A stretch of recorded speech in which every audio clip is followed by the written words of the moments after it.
Kabupaten Tangerang, Banten menjadi pilot project atau percontohan dalam penerapan program makan siang dan susu gratis bagi pelajar SD dan SMP di Indonesia.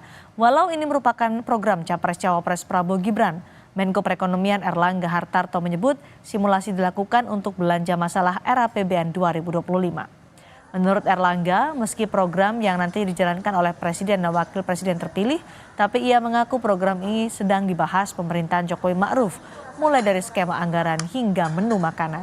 Erlangga bilang dipilihnya sekolah di Kabupaten Tangerang karena punya tipologi sekolah yang berbeda-beda. Untuk simulasi program ini, pemerintah menganggarkan Rp15.000 per porsi untuk satu orang pelajar. Dalam simulasi ini, menu yang disajikan berupa nasi, ayam, telur, kentang, gado-gado, hingga buah-buahan.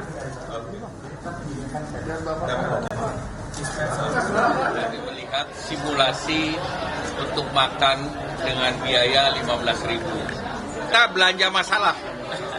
Jadi kalau kita lihat simulasi yang dilakukan Pak Bupati ini, kita ingin melihat bagaimana mekanismenya, bagaimana pembiayaannya, dan dari situ kita belajar untuk membuat kebijakan publik. Pak, kan ini bukan proyeknya Pak Jokowi, kan proyek dari... Nah, namanya undangan simulasi. Kalau saya diundang gratis makan juga saya dapat. Simulasi program makan siang gratis yang dilaksanakan di salah satu sekolah di Tangerang, Banten sebagai pilot project menyiapkan 160 porsi dengan harga per porsi makanan Rp15.000.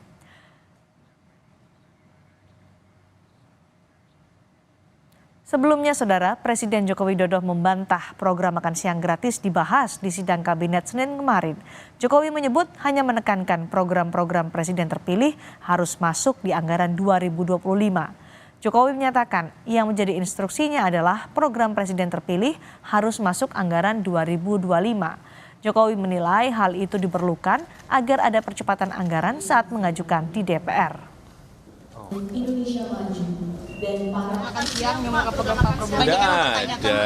Tidak ada, hanya dalam sidang kabinet paripurna saya sampaikan bahwa program Presiden terpilih harus sudah dimasukkan dalam rencana anggaran 2025 supaya Presiden terpilih menjadi lebih cepat dan lebih mudah dalam nanti penganggaran, tidak kembali lagi mengajukan anggaran kepada DPR. Jadi inilah yang teman-teman cukup disampaikan di dalam rapat paripurna kemarin. Sebelumnya Senin kemarin, Menteri Investasi, Kepala Badan Koordinasi Penanaman Modal atau BPKM, Bahlil Lahadalia mengungkap sidang kabinet yang dipimpin Presiden Joko Widodo turut membahas mengenai program unggulan dari calon Presiden Prabowo Subianto, yakni makan siang gratis. Bahlil menyebut program makan siang gratis masuk dalam pembahasan rancangan kerja pemerintah RKPN dan RAPBN 2025. Bahlil yakin anggaran pemerintah akan cukup untuk melaksanakan program itu.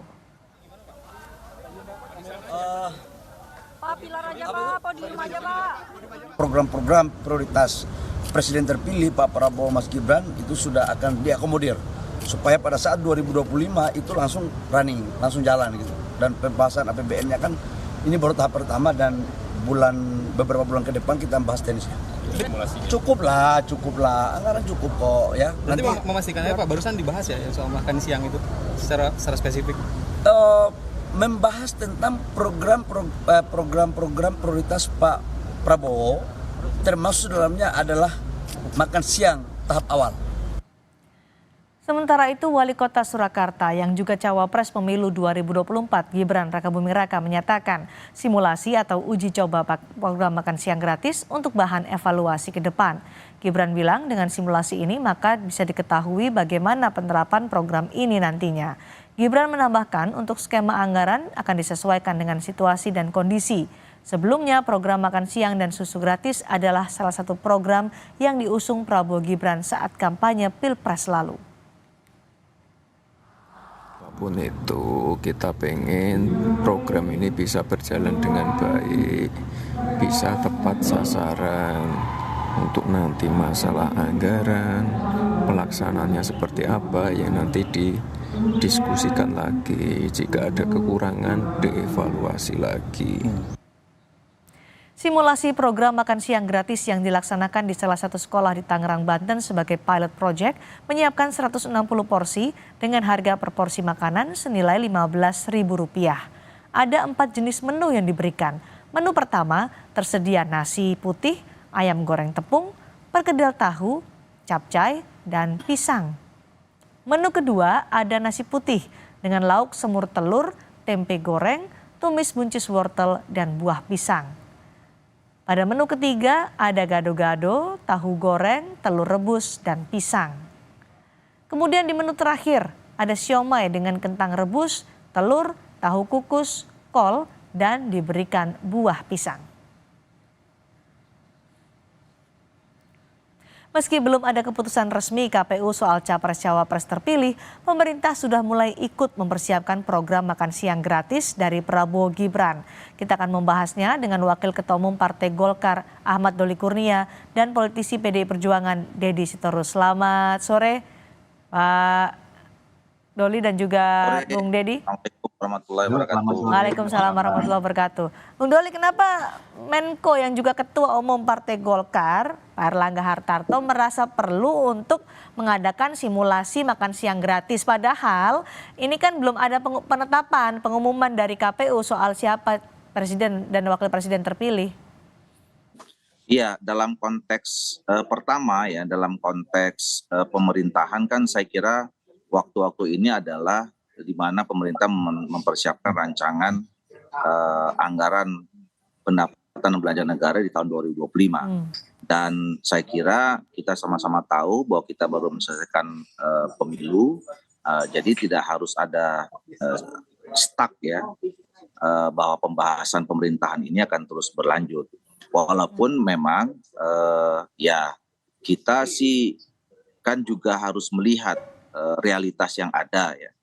Walaupun memang pengumuman resminya belum, tapi hingga sampai saat ini quick count sudah kita lihat. Real count-nya sekarang juga sampai udah 70-80% kan tidak terlalu jauh berbeda ya.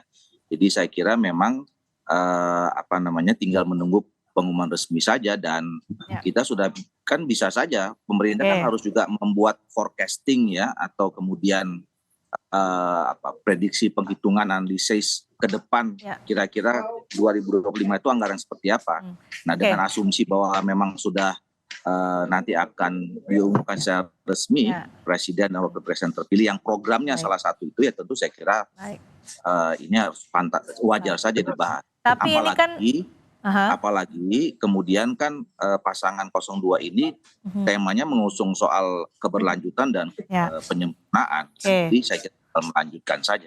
Baik, tapi ini kan bukan program pemerintahan sekarang. Iya kalau memang keberlanjutan, tapi itu kan menjadi tanggung jawab dari Prabowo Gibran. Kenapa harus sejauh ini pemerintahan Jokowi Ma'ruf ikut dalam program yang menjadi janji kampanye dari Prabowo Gibran, Bung Doli? Seperti yang disampaikan oleh Pak Presiden tadi kan sebetulnya secara spesifik kan tidak ada ya. Bahwa kemudian ada pesan yang disampaikan oleh Pak Presiden Jokowi bahwa postur anggaran APBN itu sudah juga harus bisa memasukkan program-program presiden terpilih.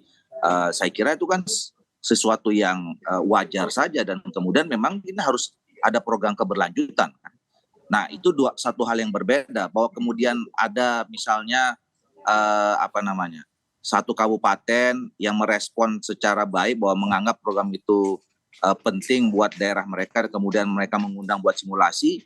Saya kira itu juga satu hal yang bagus supaya kita memang nanti bisa menemukan kira-kira kalau mau jalanin konsep itu dari semua aspek itu bisa kelihatan dari soal penganggaran, dari segi konsep pelaksanaannya, operasinya semacam apa dan seterusnya. Saya kira gitu. Bung Deddy, gimana nih KPU belum mengumumkan siapa pemenang Pilpres tapi sudah ada simulasi program Prabowo Gibran? Ya bagi saya sih itu cuma menunjukkan bahwa kabinet ini kan sebenarnya tim kampanye bayangannya pasangan 02 ya. Dan Pak Jokowi sebagai jurkam bayangan juga. Karena ini kan kalau ini kan agak beda dengan pemerintahan-pemerintahan sebelumnya. Saya ingat persis ketika 2014 saya tim transisinya Pak Jokowi. kita untuk mendapatkan data saja itu kewalahan itu ya dari pemerintah sebelumnya gitu ya. Sehingga kita harus bekerja luar biasa keras untuk mencoba simulasi-simulasi dari program-program yang mungkin secara cepat kita bisa kerjakan di tahun-tahun awal atau katakanlah 100 hari kerja Pak Jokowi misalnya. Nah ini kan dapat karpet merah nih, belum apa-apa udah diuji coba segala macam kan ya, satu keuntungan lah karena punya presiden dan kabinet yang menjadi tim kampanye bayangan. Tetapi bagi saya ini program yang doomed to fail. Menurut saya program yang akan gagal. Karena apa? It's almost impossible kecuali pemerintahan berikutnya ini yang terpilih nanti kalau misalnya itu 02 membuat skema yang jelas. Misalnya jangkauan, cakupan, ya prioritas dari program ini. Karena kalau mau lihat APBN kita itu cuma 3.325 triliun. Dan logika APBN itu adalah zero sum game. Artinya kalau membuat anggaran baru otomatis mengambil dari anggaran pos anggaran lain. Artinya pos anggaran lain itu akan dibunuh atau dikurangi. Jadi tidak ada yang namanya seperti kantung tak berdasar. Kalau kita lihat APBN kita 2024 dari 3.325 triliun itu, belanja kementerian lembaga saja sudah 1.090,8 triliun. Belanja non kementerian itu 1.376 triliun. Transfer ke daerah 857 triliun. Pertanyaannya dari mana uangnya gitu ya? Nah, boleh dijawab nih, Bung Doli, dengan anggaran sebesar itu.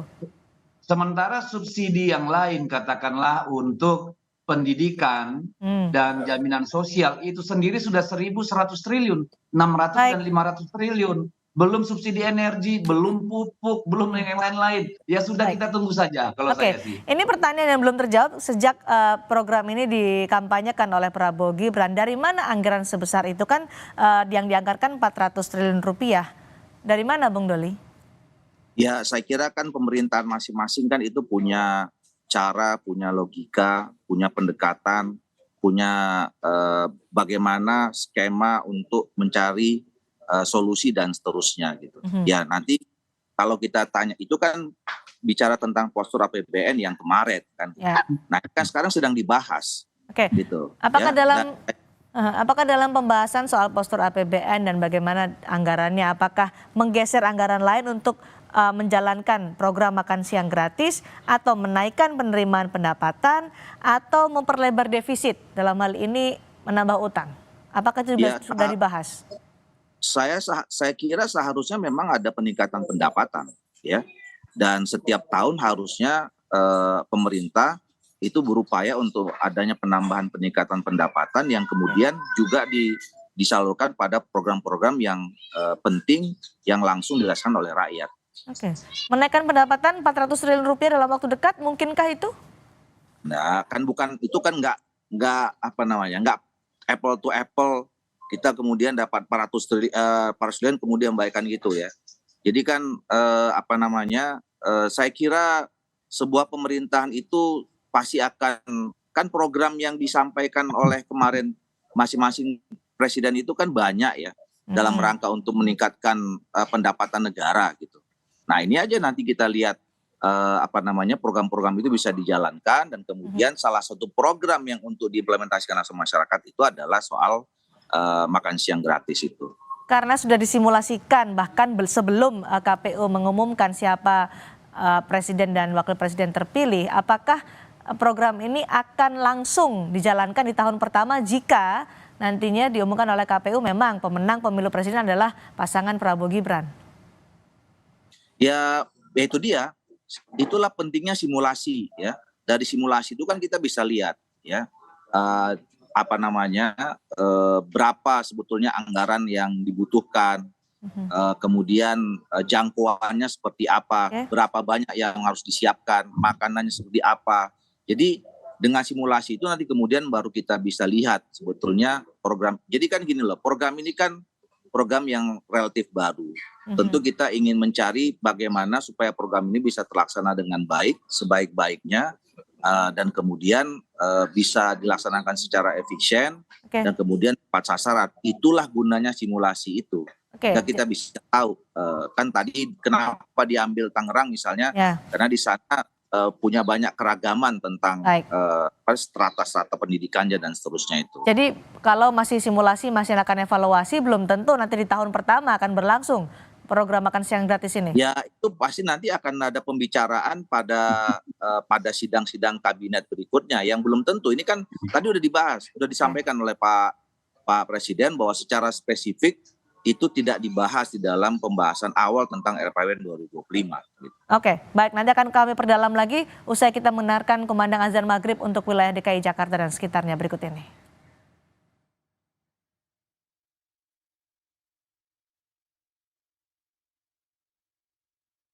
Anda menyatakan tadi bahwa ini adalah program yang tidak mungkin dilakukan, tapi sudah mendapat karpet merah dari Presiden Jokowi. Apa maknanya untuk Anda, artinya untuk Anda bahwa ini diterima dengan sangat lebar oleh Presiden Joko Widodo?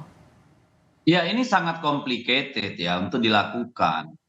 Ya luar biasa. Bayangkan jumlah SMA, SMK dan madrasah aliyah kita itu jumlahnya hampir 40.000.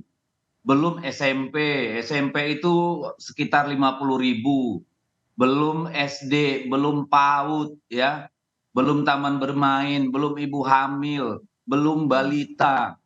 Itu anggaran yang luar biasa besar. Secara teknokratik, pengadaannya juga luar biasa sulit. Ya, bayangkan kalau untuk SMA saja harus ada 38.000 tim tim untuk tender nih pengadaannya itu. Ya kan? Itu tadi dengan angka hampir 500 triliun itu belum memperhitungkan profit dari vendor misalnya, belum biaya transport dan sebagainya.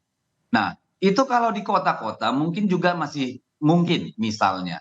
Tapi bagaimana dengan pulau-pulau terluar? Dapil saya Bintan Kalimantan Utara. Bagaimana mengirimkan itu ke daerah Apokayan yang nggak ada jalan rayanya? Yang mereka beli gula saja itu harus dari Malaysia. Bagaimana orang di Krayan? Bagaimana di Sungai Bo, di Long Sule, ya, di daerah-daerah yang tidak ada jalan raya? Apakah mereka mau ditinggalkan? Hanya yang di kota saja yang mau dikasih. Ini kan aneh gitu. Sayur saja tidak ada ditanam orang di sana, beras susah gitu ya. Jadi ya sudah, kita akan tonton saja satu kedunguan nasional ya, pembodohan nasional. Suatu program yang tidak mungkin dilakukan tanpa prioritas yang jelas. Maksudnya prioritas yang jelas seperti apa? Apakah Anda melihat ini tidak mungkin, artinya tidak usah dilakukan, atau Anda melihat ada semangat yang bagus sebenarnya dari program makan siang gratis ini bagi anak-anak usia sekolah? Saya kira jauh lebih baik kalau pendidikan gratis anggarannya itu ditaruh ke sana daripada makan siang gratisnya. Tapi kecuali tadi saya bilang, Anda letakkan prioritas di mana? Kan kalau di kota dia nggak prioritas, bisa jadi kan tidak adil. Oke, daerah pedalaman, bagaimana? Daerah pulau terluar, perbatasan, daerah-daerah miskin. Kan nggak mungkin Anda gebiak uya seluruh Indonesia dapat makan gratis. Itu terlalu complicated dan almost impossible, Mbak, gitu ya. Kalau orang bernalar. Tapi kalau hanya sebagai gimmick kampanye, monggo. Tapi bagi saya ini sangat tidak mungkin kita lakukan. Pertama itu tadi, kerumitan teknokrasinya, birokrasinya.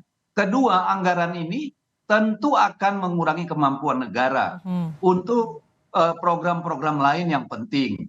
Misalnya bagaimana nih BPJS kita yang terus-menerus menyedot anggaran. Bagaimana petani yang terus-menerus teriak untuk mendapatkan subsidi pupuk yang jauh di bawah kebutuhan setiap tahun. Nelayan mendapat solar, rumah bagi buruh gitu ya. Itu kan program-program yang lebih kontingensi bagi kita. Lebih vital gitu daripada hanya makan siangnya. Kan lebih baik 400 triliun itu dipakai untuk menggerakkan ekonomi produktif petani, ibu-ibu rumah tangga di daerah-daerah perkotaan yang miskin, kumuh, daripada mikirin makanan gratis gitu loh. Bung Deddy, kami tangkap poinnya. Jadi Bung Doli, soal prioritas 400 triliun lebih baik digunakan hal tadi disebutkan oleh Bung Deddy, dan juga ada World Bank yang mengingatkan bahwa ada risiko defisit anggaran loh kalau misalnya program makan siang gratis 400 triliun rupiah ini digelontorkan langsung. Ya itu kan pandangan pasangan cawapres yang lain ya, yang mungkin nggak nyampe sampai pikirannya sama dengan capres dan cawapres kita gitu. Ya. Jadi Jadi nggak usah, maksudnya gini, kalau memang pasangan capres-cawapres punya program yang lain gitu ya, nggak usah kita komentarin juga sampai bilang dungu-dungu gitu, dan nggak mungkin dikerjakan sama capres-capresnya yang nggak menang, kira-kira kan begitu ya. Jadi kita lihat aja, sekarang kita nggak mau sekedar gimmick-gimmick ya, kita sampaikan itu menjadi sebuah kampanye dan kita harus kita kerjakan. Nah sekarang kan formatnya kan belum jelas, belum ketemu ini yang mau sedang dicari. Ya, tadi apakah misalnya soal bagaimana menjangkau bukan hanya sekedar perkotaan. Ini kan juga program bukan hanya harus dilantik sebulan jadi kan gitu loh. Ya kan kita masih punya waktu, intinya kan adalah bagaimana kita ingin supaya anak-anak Indonesia ini adalah anak-anak yang sehat, anak-anak yang pintar, yang di dalam kandungan itu tidak lahir stunting dan segala macam gitu. Nah, salah satu pendekatannya program ini gitu. Nah, program ini kayak gimana? Loh, kita dilantik jadi presiden aja belum gitu. Ya kan? Tapi ini sudah dilantik saja belum, tapi sudah ada simulasi dan juga ada peringatan dari World Bank soal resiko defisit. Ya makanya jangan sampai nanti begitu dilantik kemudian ini program nggak ada yang mulai gitu. Nah, sampai sekarang ini kemudian apa salahnya sih kalau kita sekarang sudah mulai mencoba uji coba, apalagi ada kabupaten yang bersedia gitu. Masalahnya di mana? Kira-kira kan begitu. Baik. Ada peringatan juga risiko defisit anggaran terkait dengan program makan siang gratis, tapi masih terus disimulasikan, dievaluasi, tapi kritikan juga terus berdatangan. Terima kasih Bung Ahmad Doli Kurnia dan juga Bung Deddy Sitorus sudah berdiskusi di Sapa Indonesia malam hari ini. Selamat malam.